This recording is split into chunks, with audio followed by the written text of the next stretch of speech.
Hello, hello, hello. This is Gresh from the I Am CEO podcast, and I have a very special guest on the show today. I have Calista Redmond of RISC-V. Calista, it's awesome to have you on the show. Thanks for having me. No problem. Super excited to have you on. And before we jump in, I wanted to read a little bit more about Calista so you can hear about all the awesome things that she's doing. And Calista is the CEO of RISC-V International with a mission to expand and engage RISC-V stakeholders, compel industry adoption, and increase visibility and opportunities for RISC-V within and beyond RISC-V International. Prior to RISC-V International, Calista held a variety of roles at IBM, including Vice President of IBM Z Ecosystem, where she led strategic relationships across software vendors, system integrators, business partners, developer communities, and broader engagement across the industry. And prior to IBM, she was an entrepreneur in 4 successful startups in the IT industry, and she holds a degree from the University of Michigan and Northwestern University. Calista, are you ready to speak to the IMCEO community? I'd love to. Awesome. Well, let's do it then. So to kind of kick everything off, I wanted to hear a little bit more about your background, your CEO story. We'll let you get started with all the awesome work you're doing. Thanks so much. So, as you've kind of gone over in my profile, I've been both an entrepreneur as well as an executive at a large multinational technology company. And so I've been around technology for quite a long time. And, from that, I've really realized that technology is a game changer. It's been a game changer across our lives, both personally and professionally. And kind of taking the helm of various initiatives through that, I began to really see the power of collaboration, gathering up, constituents or stakeholders both inside and outside of your company.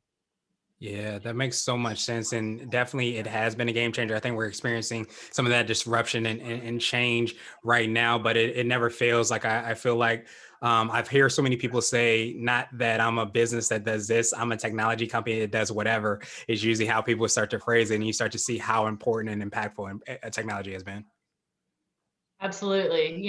Whether it's ride sharing or house sharing or anything else that has been wildly disruptive, some of that disruption is going on at even, other corners of our world. Mm-hmm. Yeah, absolutely. I think we're feeling it in some form, shape, or fashion, literally everywhere that we look, or definitely the ways that we go. And so, I wanted to drill down a little bit deeper here, how you work with your clients and how you serve them. Could you take us through a little bit more about that so we can learn more about that in that process? Sure. So RISC-V International is the fastest growing open hardware movement that the world has ever seen. At its very base, it is an open collaboration model that focuses on the semiconductor space. Semiconductors, we're all familiar with things that happened from the 80s to today and are very used to, household names, Intel or ARM or the devices that they go into, ranging from desktops to laptops to iPads and phones and everything else. You could really find a processor now anywhere from your toothbrush to your headlights and everything in between. And so RISC-V is really kind of in the center of that when it comes to open source and open collaboration. And we are building together as an open community extensions that go on to the base specifications so that anyone anywhere in the world can really start and grow a business or expand into adjacent spaces, or even multinationals that want to become even more competitive as cloud service providers or other facets of their business. Yeah, and that's absolutely huge. I mean, just, what you've been able to build and grow. And I think as you start to see, I always say that sometimes the computers, or even as you said, the toothbrushes now would laugh and giggle at the computers we had, years and years ago.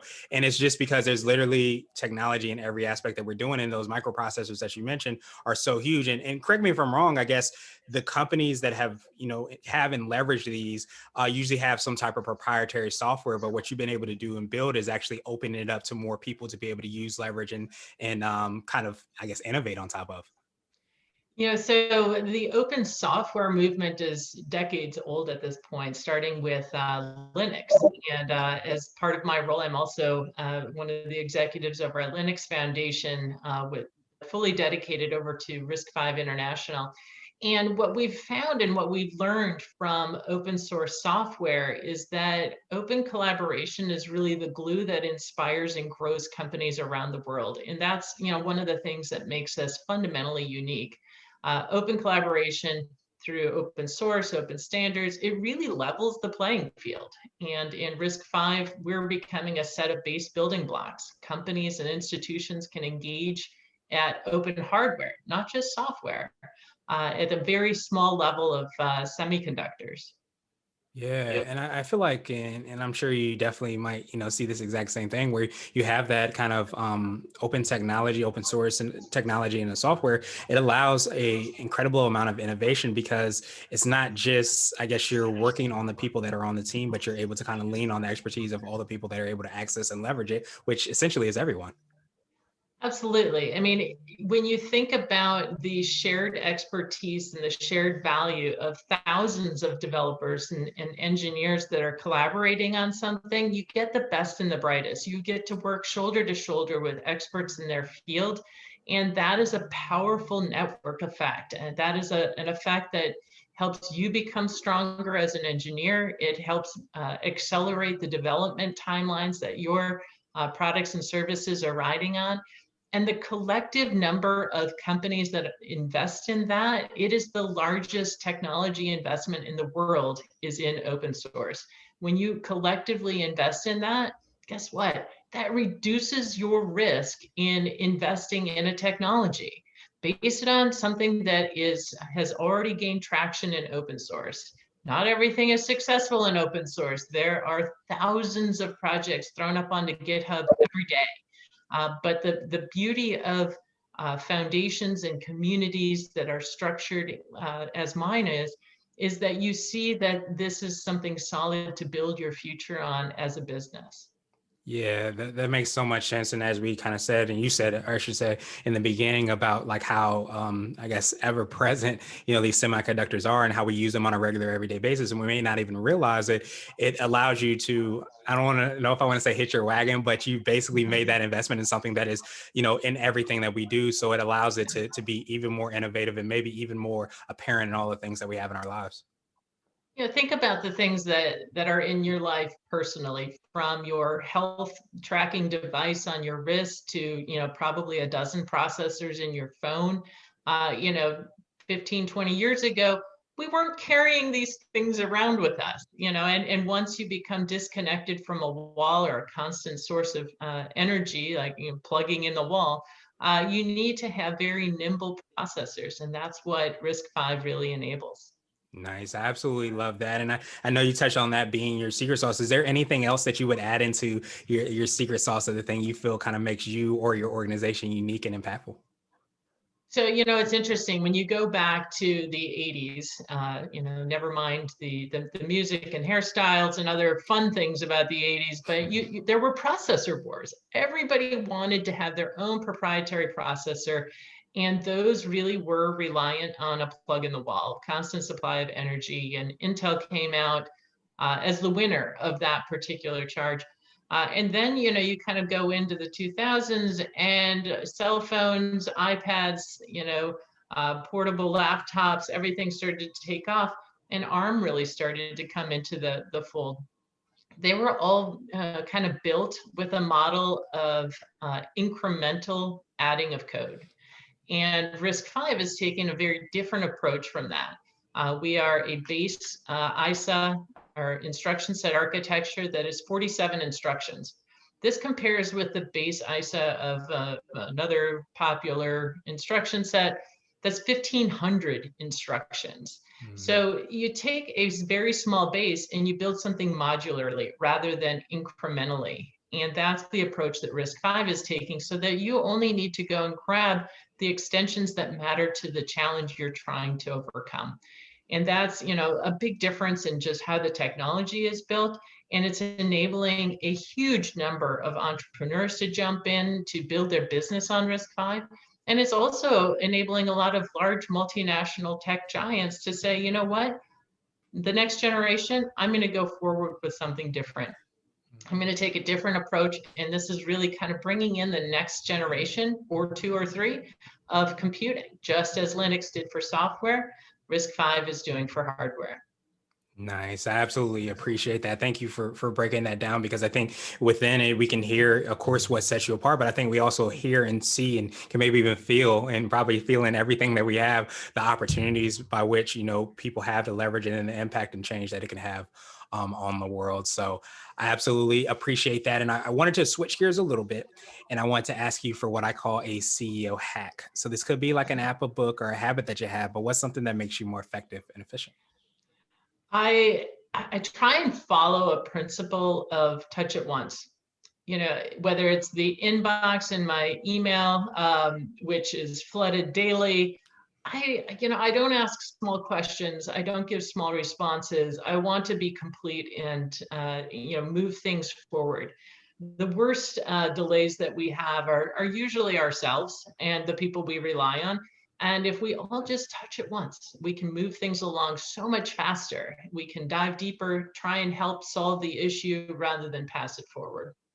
Yeah, that makes so much sense. And I think a lot of times I like that, touch it once principle. I consider it kind of like hot potato, where you don't let it touch you or stay on to it, because I think you're absolutely right. We're often within our organizations, we or the people within us can sometimes be the bottlenecks in kind of restricting that innovation, or restricting the things from going forward. So when you have that principle, you adopt it and execute on that, then it really starts to get things moving, and you start to really get the focus on the things that are most important.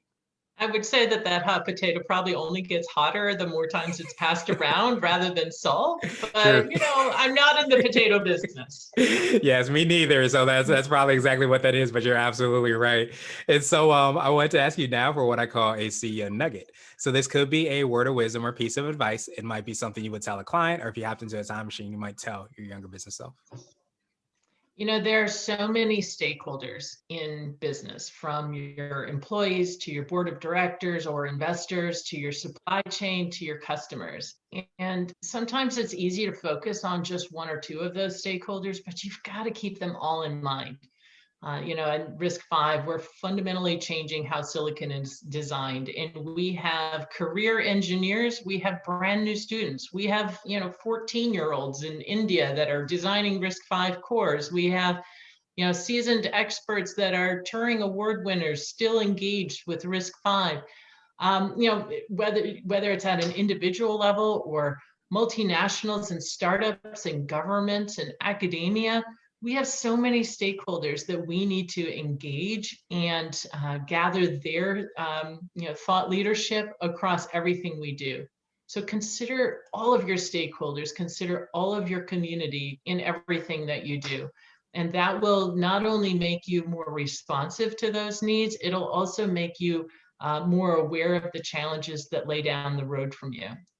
Yeah, absolutely. I definitely appreciate that. We so often don't look holistically about the impact we have, and the different stakeholders, as you said so well, that it impacts. And I almost feel like, and definitely correct me if I'm wrong, and as I don't know if I want to use the word complex, but the different modules that you mentioned before, and what it is that other options might be, it seems like you've been able to incorporate that into what you built to make it simpler, so that it is able to make a bigger and broader impact, just as you said, you kind of in the nugget.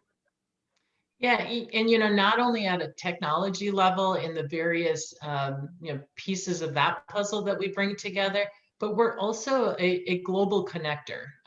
Open source is not owned by any one company, entity, government, or anyone else. And therefore, it transcends global boundaries, it transcends industry boundaries, it transcends all of that, because it is free for anyone to innovate on and around. And so that really makes it powerful. So look for ways to collaborate with each of your stakeholders, engage together with your customers on what you're designing next with your engineering team or your team of whoever is in your shop with you. Yeah, absolutely. And I think that especially with this technology, it's been one of the beautiful things that have come out, is the ability to collaborate, to co-create, and to see, what really the world, can be, and create that in all of our actions. And so I want to ask you now my absolute favorite question, which is the definition of what it means to be a CEO. And we're hoping to have different quote unquote CEOs on the show. So Calista, what does being a CEO mean to you? Being a CEO of a global open collaboration organization is an absolute honor. My role is to steward not only the RISC-V community, but also to really usher in the future of computing. We are fundamentally changing and disrupting the status quo. The status quo being proprietary, being, having boundaries on it, or black boxes that you can't see inside, that you can't innovate on. And the future of computing is so exciting. So not only is it an honor, but it's also something I'm deeply passionate about. Yeah, that makes so much sense. And I think the quote is be the change that you wish to see in the world. And I think getting that opportunity to really create what I think seems to be a more and more open world as we see from a technological standpoint, but in so many other parts, we start to see that it's about collaboration. It's about being able to peek behind the cubicle, so to speak, and see what somebody's doing and working on and working together. But I think when you have those walls that are kind of removed, and you have that opportunity to really see, collaborate, and to co-create, it really creates a phenomenal future. I absolutely agree. Absolutely agree. And that future is ours. Let's map that together. Yeah, absolutely. We have an opportunity to take it and create that world. So I appreciate you for creating that opportunity for that to happen even more. And I appreciate your time even more. So what I wanted to do is just pass you the mic, so to speak, just to see if there's anything additional you can let our readers and listeners know. And of course, how best they can get a hold of you and find out about all the awesome things you and your team are working on. Absolutely. So first of all, thanks again for having me on. I want to leave you with a thought. In times of uncertainty, of challenge, of pandemics, of economics, of other political strife, things that, go south on us or go negative for the world, history has shown us time and again that coming together on a shared mission is the prevailing path forward. Whether we're all putting on masks or reaching across other boundaries, collaboration is where we start to see progress. And we as a society, not as a nation, not as a company, not as a nonprofit, we as a society move forward through collaboration. And it's the most powerful mover in human history. And so for that, I can be very proud to be part of an open collaboration organization. That's our mission. But regardless of your role, your company, your organization, think about how you're able to push forward through collaboration. Oh, and how to get a hold of me? Well, I'm on social media, on LinkedIn. You can find me also on Twitter, Calista_Redmond. And I speak out often there. You can find more about RISC-V at riscv.org.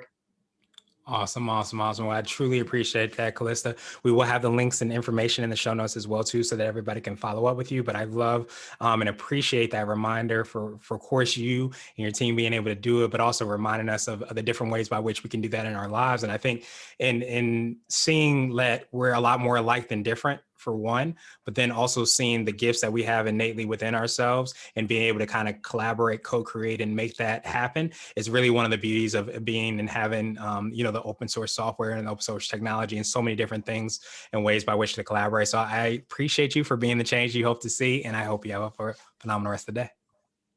Thank you so much.